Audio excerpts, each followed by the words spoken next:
You know when I say you can be anybody you want. You can be anybody you want. I really mean that shit, but I don't mean like back in like kindergarten when like you're like, what do you want to be when you grow up? Because you mean you can be whatever the fuck you want to be when you grow up, right? But what I mean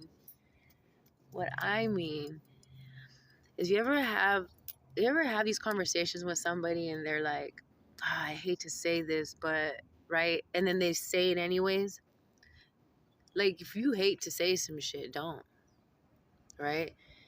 If somebody needs a favor and you're like, damn, I don't really want to do it, but fuck it, I want to be kind. You don't have to do shit, and that doesn't make you unkind.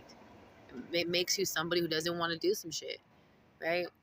You can be anybody you want to. You can say what the fuck you want to. You can feel what the fuck you want to, and you can voice those things and put your fucking boundaries down, right? And stick to those motherfuckers. Like, sometimes I'll be having like conversations with people, and it's like dead conversation, like low vibrational, complaining, good God, right?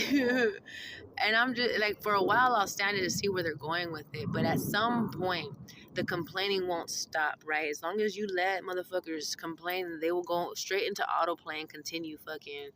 And then, right? Like, you're just describing their fucking life as like it's attacking them, right? But for me, the way I interpret that conversation is very low vibrational.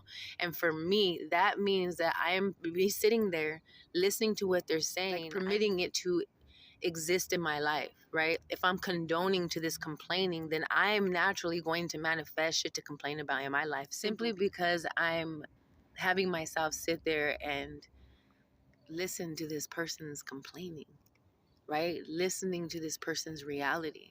That's why it's important to like be careful what the fuck you're listening to when it comes to music, what you're watching. That's why I'm like, stop watching the fucking news, because it's just like you're permitting all this negativity to happen. When the moment that you hear bad news and then you take that information and dwell on the negative aspect of it, and then you go to like that person and start talking about the negative shit, and then that person talks to that person about, you're literally like just spreading all this negative shit and causing it to exist in your reality. That's why I'm like, let's raise the vibration of the collective. Let's talk about positive shit. Let's fucking heal ourselves through our fucking actions and the things that we choose to fucking dwell on, so that we're not fucking co-creating all this negative shit.